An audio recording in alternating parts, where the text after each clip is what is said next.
We're with Eastern Connecticut head softball coach Diana Pepin, getting ready for her 11th season. The Warriors open up their season on March 19th at Clermont, Florida.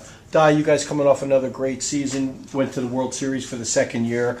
Your thoughts on this year's team? This season is going to be a very good season. I think that we have a great nucleus. We have some veteran pitchers. We have a very good pitching staff, which we didn't have in the previous year. So this season is going to be one to remember again, and hopefully be more memorable than the 2 years prior. And if we can stay healthy and do everything that we're capable of doing, such as hitting the ball hard and pitching well and keeping batters off balance, playing solid defense, it's going to be another stellar year.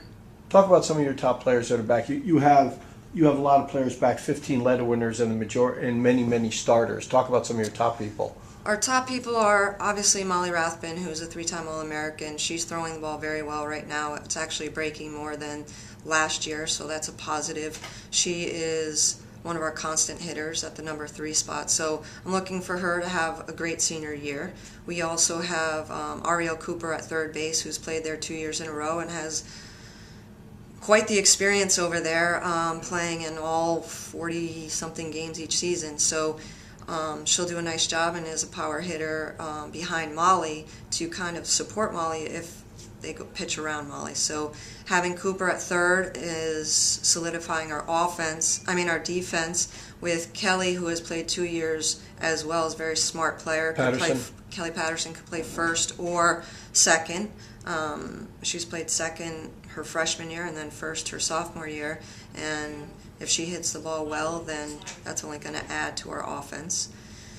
Cassandra Silva is our number 2 pitcher and our DP, and she can create a lot of havoc with her bat, but also has pitched really well in the preseason, keeping the scrimmages, the people that we've played, such as UConn and Trinity, off the bases, and she's hitting her spots and moving the ball very well. She's actually throwing with a lot of confidence, so that's only going to make us a lot deeper. And she's back from last year, after missing last year. Right, she missed last year. And then we have a transfer, Maddie Brett, who has helped us and will go to the outfield and center field, where I think that our outfield struggled a little bit in the past years because of our practice facility, which we talked about. But our outfielders understand now that their perception of the ball, depth perception, needs to be a little bit better. And so with Maddie in center field, who has had some college experience, is going to help us be stronger in the outfield. And then you have Priscilla Alisea, who is a career 400 hitter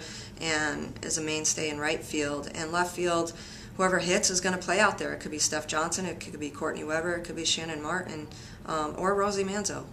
You can never leave Rosie out of anything because she works really hard and she pushes herself and wants to be out there and has worked her way into the lineup every year for the past 3 years. Christine Yeomans has done a phenomenal job coming off a great postseason and helped us with some nice hits and some solid defensive plays. If she didn't make those defensive plays last year, I don't know where we would be. So she's done a great job and come in with a lot of confidence and is hitting the ball very well, whether it's off our pitchers or in the cage.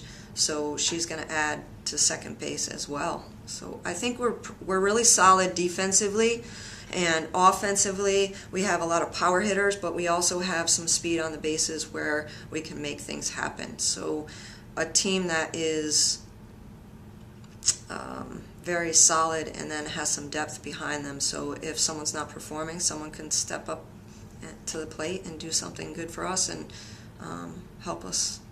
Well, you talked about depth. Talk about the catching spot. I mean, yeah, the catching spot, Megan Bondi had played 23 games behind the plate, caught a lot for Molly, caught a lot in postseason, and she has a great arm. She's done a lot of good things back there, so she could be potentially the starter, but we have a freshman in Sarah Arbor, who is a solid player. She hits the ball well, she knows the game very well, is vocal as a newcomer, and could add a lot of depth back there, as well as Jackie Alvarado, who is an athlete. She comes to us from New York, but she can play third base and she can also catch, and she's been catching a lot this preseason and doing a nice job in framing. And if she only adds to our depth behind the plate and at third base. Well, Di, a couple of years ago, you guys were definitely under the radar. 2 years ago, you won the regional, so you come back last year, and people now are starting to look at you. But now there's nothing, no doubt about it, right? People are after you guys. Well, they know that Eastern Connecticut is on the map and that they're a team to beat. So we're getting a lot of attention. However, we need to keep it in perspective, because if we don't keep it in perspective, then we're going to let our season get away from us and be too overwhelmed. So we're trying to focus on the moment, focus on what we need to do in playing Eastern softball, which is pitch by pitch, out by out, inning by inning, and making sacrifices for our teammates and doing what's best for our team to be successful. I think that, there's a huge target on our back, and a lot of the teams in New England think that if they beat us, then they have a shot to go somewhere and do something with their season, or just beat us, and that makes their season. So we have to be aware of that and understand that we cannot take anything for granted, and that we need to compete in every inning and every at-bat and every game that we play. Well, it's really hard to beat a team that approaches a game like that, isn't it? Yeah. I mean, if you do that, then winning will take care of itself. If we take things for granted, then we're going to just let our season go by us. And I don't think this team will let that happen. There's too many of them that are competitive, that want to do something special and leave everything on the field. Also, starting with a new field, they want to make a statement that Eastern is playing at home. Well, you're not going to even step on our field and try to compete with us, because we want to make sure that we're making a statement when we get on the field and leave the program in a better place for the next generation. Well, you're talking about the home field. I remember back in the 80s and 90s, even when you played, is that I remember going to a game, and it wasn't a question of whether Eastern was going to win at home, because you never lost at home. It was a matter of by how many runs. Now, I don't know if we're at that level, but that's sort of what you want to build up, right? Don't come into our house and expect to beat us. Yeah, absolutely. As a coach, and I mean, as a player, I remember we didn't even talk about losing. Losing wasn't an option for us. And I want to instill in them that, this generation thinks everybody's a winner. Well, we've kind of gone back to, well, there's a winner and there's a loser. And don't be a nice guy because you won, you're going to do extra push-ups, crunches, whatever the consequence is, to be nice to your teammates. No, you won. You are up here rather than being down here where you have other things to work on. No, don't get me wrong, we have other things to work on, but we have to break that mentality that everybody's a winner. You're competing for everything that you do, and yes, there's a winner and a loser, and as long as you take losing and learn from it, then we're going to be a better team. If losing happens. If it does. If it does. Well, you talk about, the question is, what does this team have to play for? It's won the conference the last 2 years. It's won the regionals. But if you look at the nationals, Molly Rathman's hurt 2 years ago, or sick the first game you lose. Last year, you're winning by a large margin in the last inning. The other team comes back on you. So that has sort of got to be in the back of the players' heads that let's go another step. Yeah, absolutely. They want to go. First of all, I keep telling them, you got to get there first. And we can't take that for granted, because if we do that, we won't be there. This team wants to be there, and they want to be in that championship game and actually be last on the field and celebrating. So, but they're not looking at it that way. They're looking at it as one game at a time. They're looking at it as we have to go out there and make sure that we are pushing ourselves and our teammates and making adjustments so that we don't get in a situation like we have the past 2 years at the national tournament. Because what you don't understand is, that first year Molly was sick, but Case got some quality innings, so she gained some experience, and now she's back, and she had an experience at the national level, so that's only going to make her better and help us have a pitching staff at that national tournament.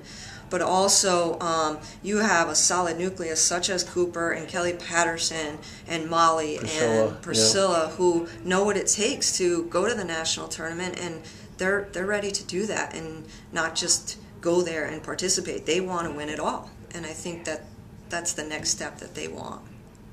Di, last question. This is your 11th season.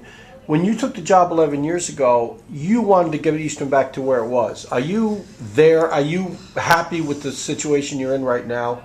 A lot of work. It was a lot of work. It was a lot of work. Yeah. I'm happy because we have a field. I'm happy that our facility is a great facility. Our players are great kids. They do well academically. They do well, and they're a class act. We compete every day and play hard every day, and I think that's what's important to understand.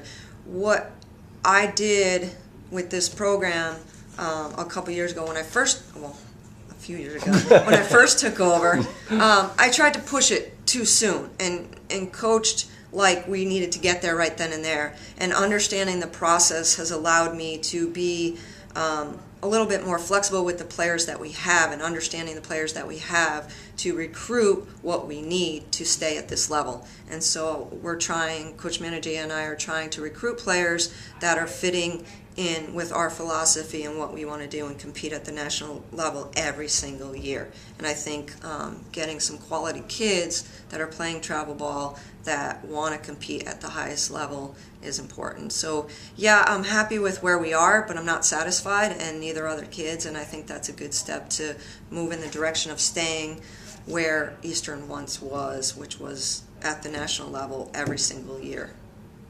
So Eastern Connecticut opens up its season. It's 11th season under head coach Diana Pepin. They're going to be in Clermont, Florida. They open up Monday, March 19th against Fontbonne University and then taking on Tufts University. Di, congratulations. Good luck this year. Thank you.